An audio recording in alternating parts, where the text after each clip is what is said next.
പിന്നെ ബംഗ്ലാദേശിൽ വലിയ അട്ടിമറി നടന്നിരിക്കുകയാണ്. യൂനുസ് ജയിലിലായെന്നൊക്കെയാണ് കേൾക്കുന്നത്. അവിടെ സൈന്യം വലിയ അട്ടിമറിയാണ് നടത്തിയിരിക്കുന്നത്. എന്തൊക്കെയാണ് വിവരങ്ങൾ? ബംഗ്ലാദേശിനെ സംബന്ധിച്ചിടത്തോളം ബംഗ്ലാദേശ് അശാന്തതയുടെ ഒരു രാജ്യമായി മാറിക്കൊണ്ടിരിക്കുകയാണ്. ഇന്ത്യയും ബംഗ്ലാദേശും തമ്മിൽ നല്ല അടുപ്പമുണ്ടായിരുന്നു. ആ അടുപ്പം ഇല്ലാതാക്കാനായി ചില നിഗൂഢ ശക്തികൾ ശ്രമിച്ചതിന്റെ ഫലമാണ് ഇന്ന് യൂനസിന് അവിടെ നിന്ന് പലായനം ചെയ്യേണ്ട അവസ്ഥയിലേക്ക് വരെ കാര്യങ്ങൾ എത്തിയത്. അതായത് പട്ടാളം കുറെ മേഖലകൾ പിടിച്ചെടുത്തു എന്നാണ് പറയുന്നത്. നേരത്തെ ഓഗസ്റ്റിൽ ഒരു വലിയ പ്രതിഷേധം, വിദ്യാർത്ഥികളടക്കം സംവരണവുമായി ബന്ധപ്പെട്ട് ചില പ്രതിഷേധങ്ങൾ ബംഗ്ലാദേശിൽ ഉണ്ടാക്കിയിരുന്നു. ആ പ്രതിഷേധം പിന്നീട് വലിയ ആളിക്കത്തലൊക്കെ ഉണ്ടായി. പല സ്ഥലങ്ങളും കത്തി നശിപ്പിക്കുന്ന തരത്തിലേക്ക്, അതായത് തീയിട്ടെരിക്കുന്ന തരത്തിലേക്ക് വരെ അവിടുത്തെ പ്രക്ഷോഭങ്ങൾ ആളിക്കത്തി എന്നുള്ളതാണ്. ഒടുവിൽ ഒരു തരത്തിലുമുള്ള നിലനിൽപ്പില്ലാതെ വന്നപ്പോൾ ഷെയ്ഖ് ഹസീനയ്ക്ക് രാജ്യം വിടേണ്ടി വന്നു. അന്ന് ഷെയ്ഖ് ഹസീന ഒരുപാട് രാജ്യങ്ങളെ സമീപിച്ചു. ആരും അവർക്ക് അഭയം നൽകിയില്ല.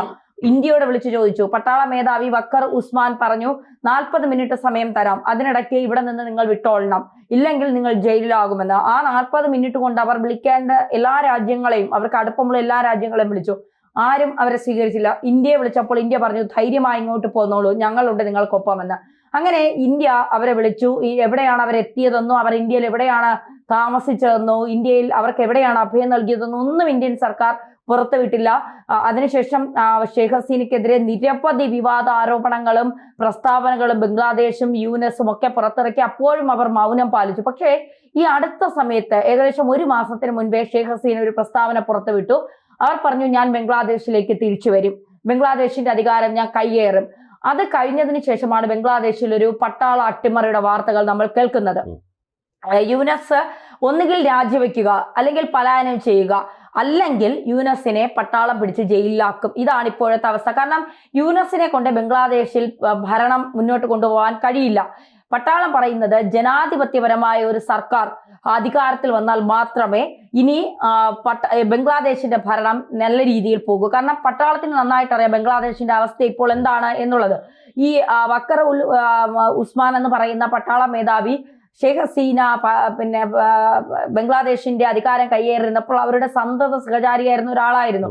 അപ്പോ അവർക്ക് ഷെയ്ഖ് ഹസീന തിരിച്ചു വരണമെന്ന് അദ്ദേഹത്തിന് വലിയ അതിയായ ആഗ്രഹവുമുണ്ട്. അപ്പൊ ഇതിന്റെയൊക്കെ അടിസ്ഥാനത്തിൽ ഈ യൂനസ് പലായനം ചെയ്യാൻ പോകുന്നു എന്നൊക്കെയുള്ള വാർത്തകൾക്കിടയിൽ, രാജിവെക്കാൻ പോകുന്നു എന്നൊക്കെയുള്ള വാർത്തകൾക്കിടയിൽ വീണ്ടും കഴിച്ചു തൂങ്ങിക്കിടക്കാനുള്ള ഒരു പരിശ്രമം യൂനസ് നടത്തുന്നുണ്ട്. അതായത് യൂനസിനോടൊപ്പം 8 രാഷ്ട്രീയ പാർട്ടികൾ തുടക്കത്തിലുണ്ടായിരുന്നു. ഇപ്പോൾ 2 പേരേ ഉള്ളൂ. അതിൽ ഏറ്റവും പ്രധാനപ്പെട്ടത് ഷെയ്ഖ് ഹസീന ഉണ്ടായ സമയത്ത് തന്നെ നിരോധിച്ച ജമാഅത്തെ ഇസ്ലാമിയാണ്. അവർ അതിലെ ഭീകരരെ, അക്രമകാരികളെയൊക്കെ അവർ പിടിച്ച് ജയിലിലിട്ടു. യൂനസ് വന്നപ്പോൾ അവരെയൊക്കെ പുറത്തിറക്കി. അതിനുശേഷം അവിടെ ഏറ്റവും കൂടുതൽ പീഡിപ്പിക്കപ്പെട്ടത് ന്യൂനപക്ഷക്കാരായ ഹിന്ദുക്കളാണ്. ഹിന്ദുക്കളെ അടിച്ചൊതുക്കുന്നു, പൂജാരിമാരെ കൊന്ന് അമ്പലങ്ങളിൽ തന്നെ കെട്ടിത്തൂക്കുന്നു, ന്യൂനപക്ഷങ്ങളായ ജനങ്ങളെ മുഴുവൻ അടിച്ച് ഒതുക്കുന്നു. അവസാനം പള്ളികളിൽ നിന്ന് വിളിച്ചു പറയുന്നു, നിങ്ങൾ ഹിന്ദുക്കളെ ഒന്നും ചെയ്യരുത്, അവർ നമ്മുടെ സഹോദരങ്ങളാണ് എന്ന് പള്ളികളിൽ നിന്ന് വരെ വിളിച്ചു പറയേണ്ട ഒരു അവസ്ഥയുണ്ടായി. 100-102 വർഷം പഴക്കമുള്ള ക്ഷേത്രങ്ങൾ തല്ലി തകർക്കുന്നു. അങ്ങനെ വലിയ രീതിയിലുള്ള പ്രക്ഷോഭമാണ് യൂനസിൻ സർക്കാർ അവിടെ ന്യൂനപക്ഷങ്ങൾക്ക് മേലുണ്ടാക്കിയത്. അതിനെതിരെ ഒരു വാക്ക് പോലും ശബ്ദിക്കാൻ ഒരാൾ പോലും തയ്യാറായില്ല എന്നുള്ളതാണ്. നമുക്കറിയാം, ഉത്തർപ്രദേശിൽ ഒരു കാക്ക ചത്താൽ പോലും ഇവിടെ അന്ത്യചർച്ചകൾ നടത്തുന്നവർ പോലും ബംഗ്ലാദേശിൽ ന്യൂനപക്ഷങ്ങൾ ആക്രമിക്കപ്പെട്ടപ്പോൾ ഒരു വരി വാർത്ത പോലും ഇവരുടെ ഒന്നും ചാനലുകളിൽ വന്നില്ല എന്നുള്ളതാണ് യാഥാർത്ഥ്യം. അപ്പൊ ഇവരൊക്കെ പിന്താങ്ങുന്നത് ആരെയാണ് എന്നുള്ളത് നമുക്ക് മനസ്സിലാക്കാൻ സാധിക്കും. ഇപ്പോ ഈ ഷെയ്ഖ് ഹസീന അവിടെ നിന്ന് പോകുന്ന സമയത്ത്, പട്ടാള അട്ടിമറി ഉണ്ടായ സമയത്ത് അവിടെ കുറെ പട്ടാള യൂണിറ്റുകൾ അവിടെ ഉണ്ടായിരുന്നു. ആ പട്ടാള യൂണിറ്റുകളൊന്നും ഷെയ്ഖ് ഹസീന പോയതിനു ശേഷം മടങ്ങിപ്പോയില്ല. അവിടെ തന്നെ അവിടെ ടെന്റ് അടിച്ച് അവിടെ തന്നെ ഉണ്ടായിരുന്നു. ആ പട്ടാള യൂണിറ്റുകളൊക്കെ ഇപ്പൊ കുറെ ഭാഗങ്ങൾ പിടിച്ചെടുത്തു എന്നും അവർ കവചിത സൈന്യമായി കുറെ ഭാഗങ്ങളിൽ മാറിയെന്നും ഇനി അവിടെ യൂനസിന്റെ ആവശ്യമില്ല എന്നൊക്കെയാണ് പറയുന്നത്. കഴിഞ്ഞ ദിവസം യൂനസ് ഒരു യോഗം കൂടിയിരുന്നു, കുറെ ഘടകകക്ഷികളെയൊക്കെ ചേർത്തുകൊണ്ട്. പക്ഷെ അതിൽ 2 ഘടകകക്ഷികളെ പങ്കെടുത്തുള്ളൂ. യൂനസ് അവിടെ വന്നത് പിന്നെ യാതൊരു വിധത്തിലും പട്ടാളം ഒന്നുമായിട്ട് സഹകരിക്കുന്നില്ലായിരുന്നു. പട്ടാളം യൂനസുമായിട്ടൊന്നും സഹകരിക്കാത്ത അവസ്ഥയാണ് അവിടെ നിലനിൽക്കുന്നത്. കാരണം യൂനസിനെ ആരും വകവയ്ക്കുന്നില്ല. പക്ഷേ ഷെയ്ഖ് ഹസീന പോലെ ഒരു വലിയ ഒരു നേതാവൊന്നും അല്ല യൂനസ്. യൂനസ് ഒരു മാത്രമേ ഉള്ളൂ, ഒരു പദവിയിലിരിക്കുന്നു എന്നതിനപ്പുറം രാജ്യത്ത് വലിയ വിലയൊന്നും അദ്ദേഹത്തിന് ആരും കൽപ്പിച്ചിരുന്നില്ല എന്നതാണ് യാഥാർത്ഥ്യം. അത് മാത്രമല്ല ബിനു, ഈ യൂനസിനെ സംബന്ധിച്ചിടത്തോളം യൂനസ് US-ന്റെ താല്പര്യങ്ങൾ അവിടെ അടിച്ചമർത്താൻ ശ്രമിച്ച ഒരാളാണ് യൂനസ്. US-ന്റെ താല്പര്യങ്ങൾ അടിച്ചമർത്താൻ ശ്രമിച്ചപ്പോൾ ഇവർ പറഞ്ഞു, US-ന്റെ താല്പര്യങ്ങൾ ഇവിടെ തൽക്കാലം അടിച്ചമർത്താണ്ട, അത് നിങ്ങൾ കയ്യിൽ വെച്ചിരുന്നാൽ മതി, ഇവിടെ ഞങ്ങൾക്കറിയാം എന്ത് ചെയ്യണം എന്നുള്ളത്. അതുകൊണ്ട് അമേരിക്കൻ താല്പര്യങ്ങൾ ബംഗ്ലാദേശിൽ അമേരിക്കൻ താല്പര്യങ്ങൾ സംരക്ഷിക്കാൻ തൽക്കാലം ഞങ്ങൾക്ക് താല്പര്യമില്ല എന്നുള്ള നിലപാട് പട്ടാളം സ്വീകരിച്ചു. ഈ പട്ടാളങ്ങൾ ഭരിക്കുന്ന 2 രാജ്യങ്ങളാണ് പാകിസ്ഥാനും ബംഗ്ലാദേശും. അവിടെ പട്ടാള അട്ടിമറി ഏത് നിമിഷവും ഉണ്ടാകാം എന്ന് മുന്നിൽ കണ്ടുകൊണ്ട് തന്നെയാണ് ഇപ്പൊ ഷഹബാസ് ഷെരീഫിനൊന്നും അവിടെ ഒരു തരത്തിലുള്ള വോയിസ് ഇല്ല പാകിസ്ഥാനിൽ.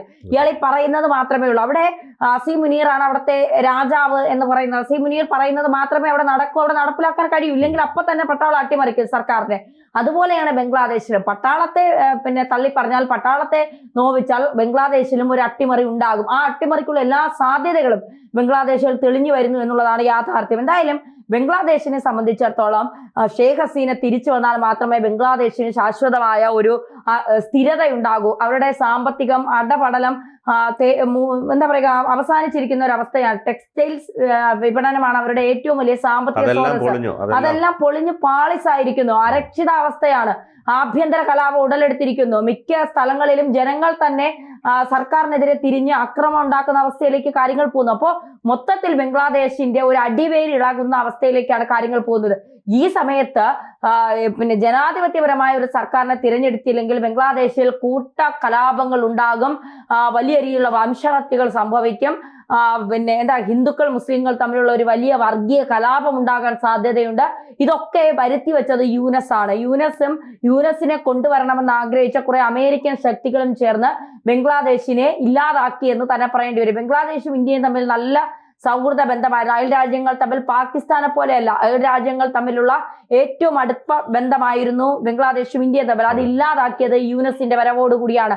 യൂനസ് വന്ന് ഇന്ത്യക്കെതിരെ കടുത്ത പ്രസ്താവനകൾ പറയുന്നു, നിലപാടുകൾക്കൊന്നും ഇന്ത്യ ഒന്നും വേണ്ടിയിട്ടില്ല. ഇന്ത്യ പറഞ്ഞു ഇനി നമ്മൾ തമ്മിലുള്ള വ്യാപാരം വേണ്ട, താൽക്കാലികമായി അവസാനിപ്പിച്ചു എന്ന് പറയുന്നു. എന്നിട്ട് ഇന്ത്യയിൽ നിന്ന് ഉരുളക്കിഴങ്ങെടുക്കാതെ പാകിസ്ഥാനിൽ നിന്ന് ഉരുളക്കിഴങ്ങെടുക്കാൻ തീരുമാനിച്ചു. പാകിസ്ഥാൻ ഉരുളക്കിഴങ്ങെടുക്കുന്ന ഇന്ത്യയിൽ നിന്നാണ്.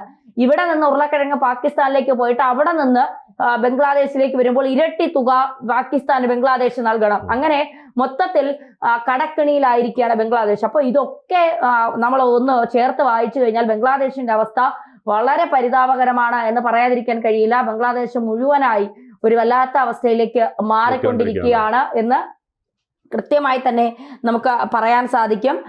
ഈ ജമാഅത്തെ ഇസ്ലാമിയൊക്കെ ഷെയ്ഖ് ഹസീനയുടെ സമയത്ത് ബംഗ്ലാദേശിൽ നിരോധിച്ച സംഘടനകളാണ്. വീണ്ടും അവരെ പുറത്തിറക്കിക്കൊണ്ട് വലിയ പ്രക്ഷോഭങ്ങളാണ് യൂനസ് സർക്കാർ അവിടെ നടപ്പിലാക്കാൻ ശ്രമിച്ചത്. പക്ഷേ അതൊക്കെ പിന്നീട് യൂനസിന് തന്നെ തിരിച്ചു കൊത്തുന്ന ഒരു അവസ്ഥയിലേക്ക് കാര്യങ്ങൾ പോയി എന്നുള്ളതാണ് യാഥാർത്ഥ്യം. എന്തായാലും ഒരു ജനാധിപത്യപരമായ സർക്കാർ ബംഗ്ലാദേശിൽ വരട്ടെ. കാരണം ഷെയ്ഖ് ഹസീനയെ പോലെ ഒരു നല്ല സർക്കാർ ബംഗ്ലാദേശിൽ വന്നാൽ അവിടെ എല്ലാവർക്കും, ന്യൂനപക്ഷങ്ങളായ ഹിന്ദുക്കൾക്ക് മാത്രമല്ല മുസ്ലിങ്ങളടക്കം മറ്റ് സമുദായത്തിലുള്ളവർ, മറ്റ് ജാതിയിലുള്ള മതത്തിലുള്ള എല്ലാവർക്കും സമാധാനത്തോടു കൂടി സാമ്പത്തികമായി മുന്നേറിക്കൊണ്ട്, കാരണം നമ്മുടെ ഏറ്റവും നല്ല സൗഹൃദ രാജ്യമാണ് ബംഗ്ലാദേശ് എന്ന് പറയുന്നത്. അത് തിരിച്ചു നമുക്ക് കിട്ടണമെങ്കിൽ ഷെയ്ഖ് ഹസീനയെ പോലെ നല്ല ജനങ്ങളുമായി എത്ര ഇടപഴകി, രാജ്യങ്ങളുമായി എത്രയും നല്ല ബന്ധമുള്ള ഒരു നേതാവ് നയിക്കാനായി അവിടെ വന്ന യൂനസിനെ കൊണ്ട് അത് കഴിയില്ല. യൂനസ് ഒരു കഴിവ് കെട്ടവനാണെന്ന് യൂനസ് തന്നെ തെളിയിച്ചിരിക്കുന്നു. തീർച്ചയായിട്ടും ഒരു പട്ടാള അട്ടിമറിയിലൂടെ യൂനസ് ജയിലിലാവാതെ ഇരിക്കണമെങ്കിൽ പലായനം മാത്രമേ യൂനസിന്റെ മുന്നിലുള്ളൂ. കൂടുതൽ വാർത്തകളും വിശേഷങ്ങളും നിങ്ങളിലേക്ക് എത്താൻ ABC മലയാളം സബ്സ്ക്രൈബ് ചെയ്യുക, ബെൽ ബട്ടണും അമർത്തുക.